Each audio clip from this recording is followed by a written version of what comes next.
Hi, I'm your CTI Registrar, Sherrie, for the Church of God by Faith Theological Institute. I'm so glad that you've chosen to start your journey with CTI. And the purpose of this video is to just make that process a little easier. Now we're going to start our video with a brief tutorial of the homepage of the CTI website. And then we're going to show you how to go through the new student application process.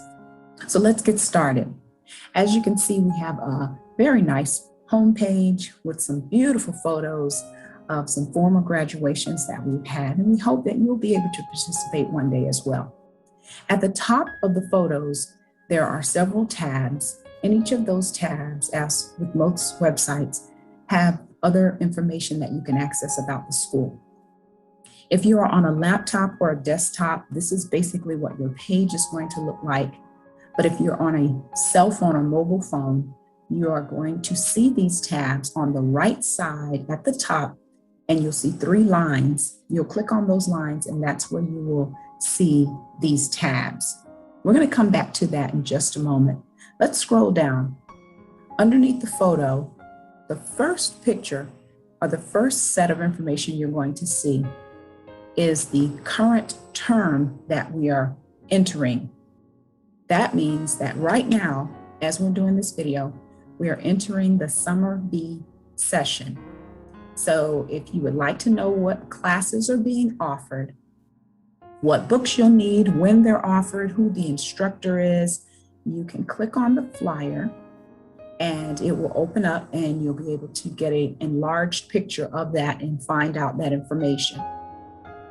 All right, so this changes, obviously. We have 5 terms, and you can check here for a very quick reference to what classes are being offered that term.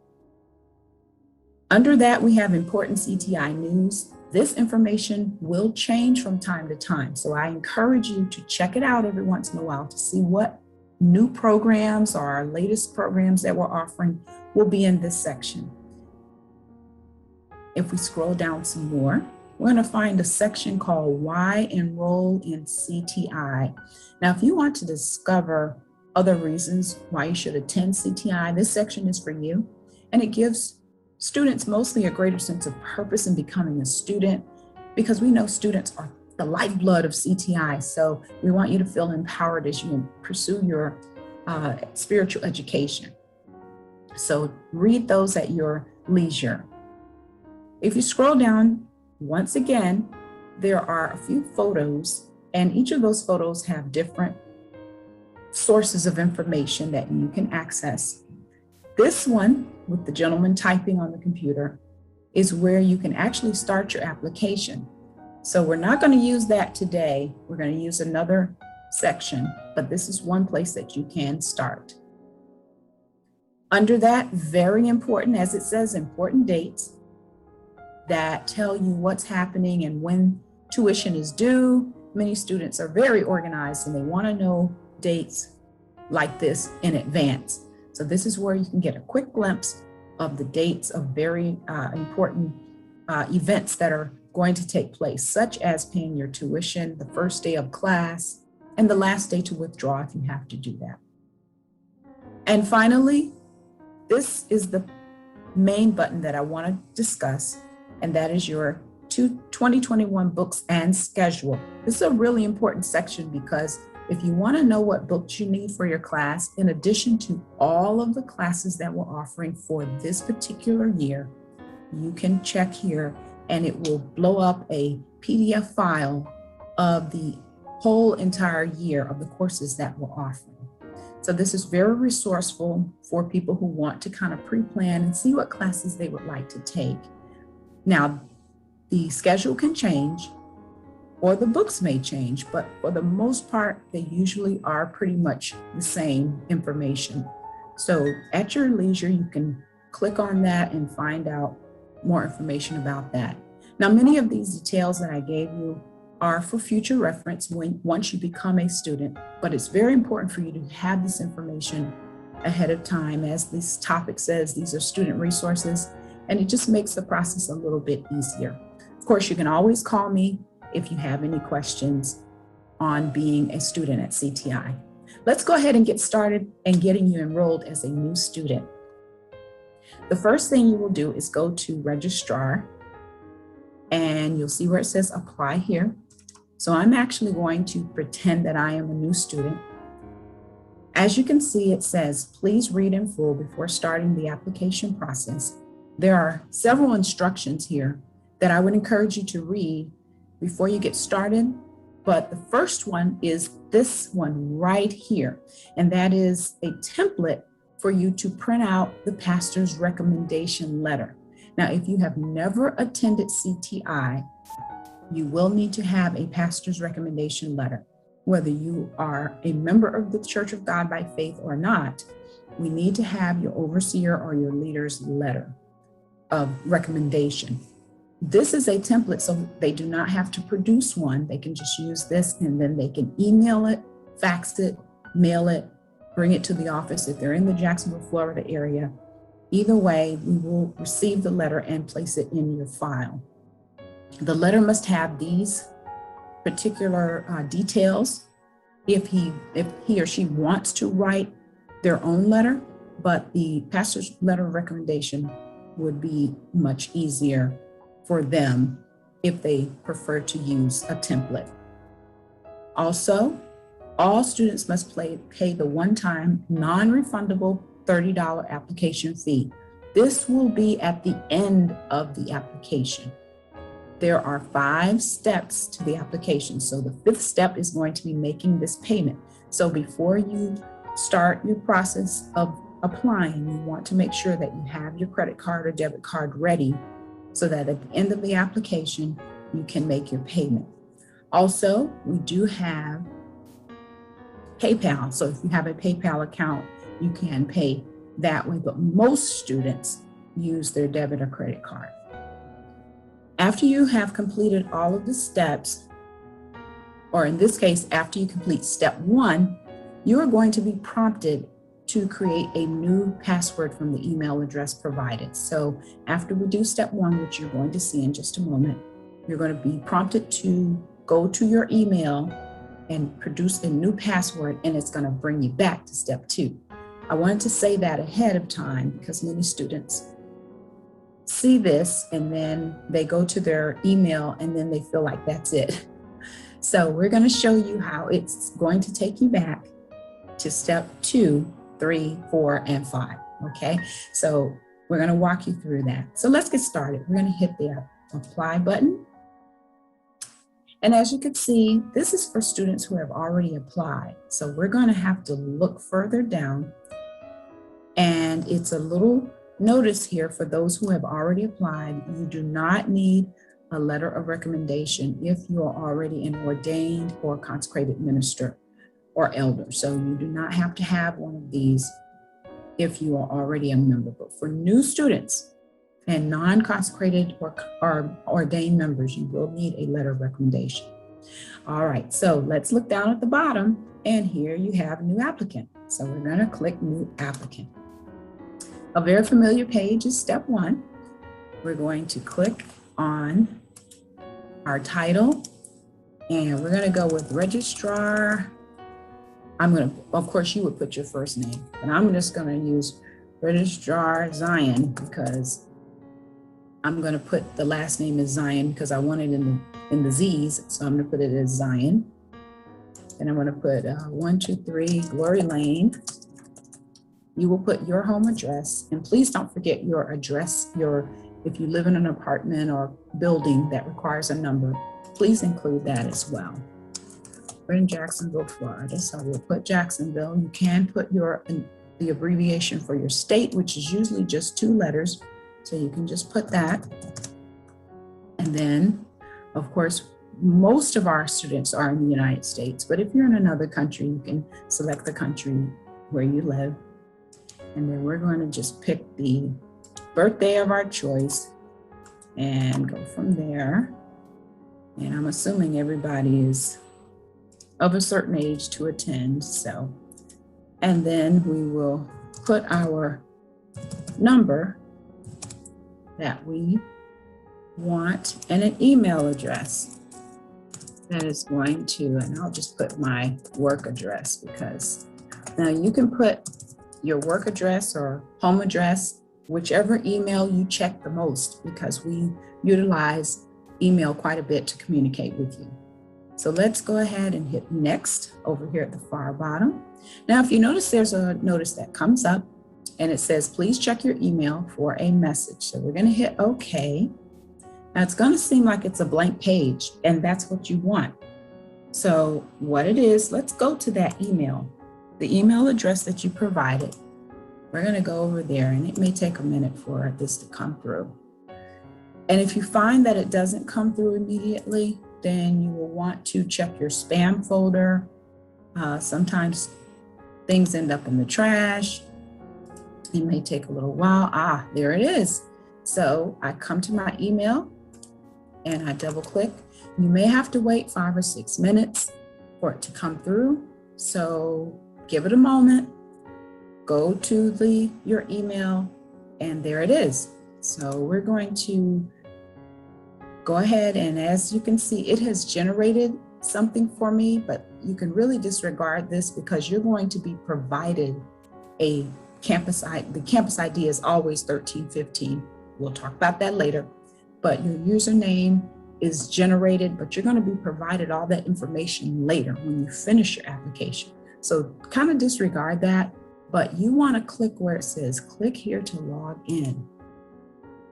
All right, so our new password, we're going to put our new password, whatever password you want to put. Tells me that's a good strength. You want real good, but if not, as long as it's a good strength and it's easy for you to remember, that's good. I got a match, so both of my passwords match. So I'm going to hit submit. Now this is asking me to save it. I'm not going to save it because I'm just, and voila, it brings me back to step 2. So here I am. So we're going to put our district. If you're part of the district, you put your district. If you're not a part of Church of God by Faith, just put the closest area that you're a part of, and we will make whatever adjustments need to be made later, but put the closest district, maybe just the city or the state. If that's showing, put that. But of course, if you're a part of the Church of God by Faith, you know what district you're a part of. So I'll just put the church name and then also the city and state that your church is in. Okay. All right. Then your student major. What is your program of study? Now this is, I want you to choose the program that is closest to your desire, closest to what you want to do. Even if you're not sure, put the closest you want. Do you want to be an evangelist or a teacher? Are you looking to be certified in any of these categories? If you don't know, then you can put non-degree, and we can always update that later.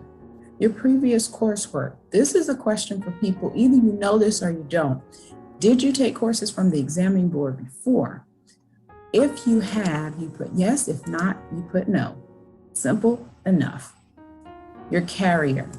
Please put the name of your carrier, your phone carrier. Very important, because when we communicate with you in the future, we want to have the correct carrier so that we can connect your information. It just is a technical thing. So just make sure you provide that information along with your cell phone number. And then of course your gender. Now, even if you're not wanting to put your gender, please put a gender so that we can have that. It has a red asterisk there, so it has, something has to be there. We're not going to judge you for that, but it does help us to know if we have to use statistics, you know, how many females are attending, how many males are attending, how many males are graduating, how many females are graduating. So please put something in the box. Also, your highest academic completion, level of completion. So you can put whatever you have completed. A big question we get is sometimes we do have individuals that have not quite completed their GED. They're in the process of completing it. Please go ahead and put GED. That's fine. You will have an opportunity later to be able to explain that you are in the process of completing your GED. So we want you to still put that. If you have not completed your high school degree or diploma, please let us know. The requirements to attend CTI are that you have completed your high school diploma. And if not, we may be able to assist you in some way in helping you to get started on your GED. So please let us know and we may be able to assist you. So then put the name of the school, the last school that you graduated. Okay, you just put whatever. And then your current role that you serve in your church. And that should be pretty easy to put, you know, who you are. And this is important as well. Sometimes we do have problems reaching our students. So we need a person that we can contact. I'm just gonna put my mom, she doesn't care. So I'm gonna put the same church number, but put your contact person right there. And then you're gonna hit next. It's gonna take you to section 3. Very important statement to be made here, which is about you. You tell us right here, I want to attend CTI because I want to grow in my area of interest. Now, of course, you'll be more thorough, but we want you to express yourself right here. And this is also the place where you'll fill out if you are still completing your education, your high school diploma, GED, etc. You can state that here. Doesn't have to be long, maybe 2 sentences. That's plenty. And then also at the bottom, don't forget to scroll down. You're going to sign your name, okay? I said Registrar Zion, okay. All right, and you're gonna hit next. All right, this is where if you have received the pastor's letter of recommendation ahead of time before you did this, and you have it, you can upload it here. But if you have not done that, then you can email it directly to me or mail it or fax it. Either way, just let us know how you plan to get the letter to us. But this is the space where you would upload it if you read your instructions early enough and you were able to get the letter. If you had it ready, this is where you would upload it. You can skip this if that has not been done. And then just go to next. Okay, you should have your information already listed here. And there's a memo spot. We're now ready to do the application fee in this area. In the memo here, you can put one-time application fee, or you can leave it blank, either one-time application fee, okay? And the application fee is usually with the PayPal. Administrative fees will be $31.17. You will hit the green PayPal button. Now, this is a good example.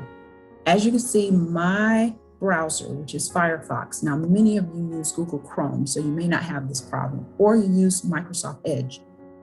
It may have a pop-up, which in this case, I have a pop-up blocker. So I'm gonna take the blocker off by hitting Options, and it's going to say allow pop-up blockers for Sycamore campus, which in this case, that's what it is. So we wanna allow this. We wanna let it happen. So automatically, it pops up the PayPal screen. A lot of people call me and they say, oh my God, what happened? I can't pay my bill. And so many times it may be because you have a pop-up blocker on your screen. You need to give it permission to let this pop up.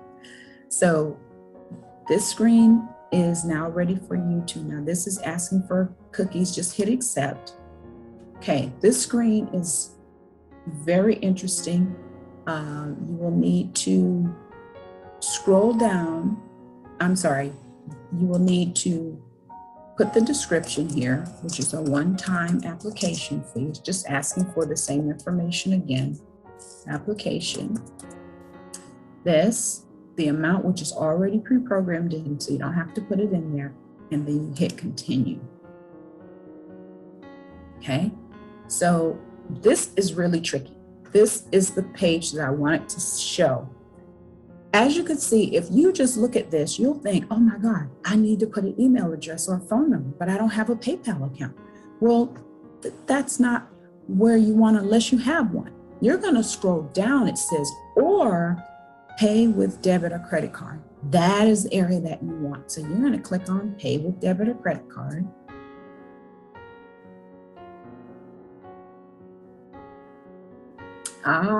Here's the screen.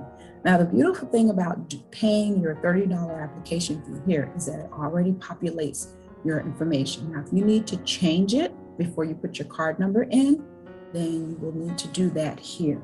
So you will change your address, your city, state, and keep in mind, this is your billing address. This is not your home address unless your billing and home address are the same. If you're paying with your church card or your business card, you need to put the address that is on that church card or business card. If your home address is attached to your card, then you keep that information. Also add your phone number and definitely an email address. Why? So that you get a receipt. If you don't put the right email address in there, you won't get the receipt that you need. Now, I will always get a receipt whenever you put your card number in and everything is good. Don't forget your expiration date and the security code on the back. When you hit pay now, then I'm going to get a receipt. So I will see that, but if you put your right address in there, then you will get a receipt. I hope that this has been helpful for you and that you will be able to have a wonderful experience with CTI. As usual, if you have any questions, please give me a call or you can email me and I'll be happy to answer any questions that you have. Thanks so much and have a great day.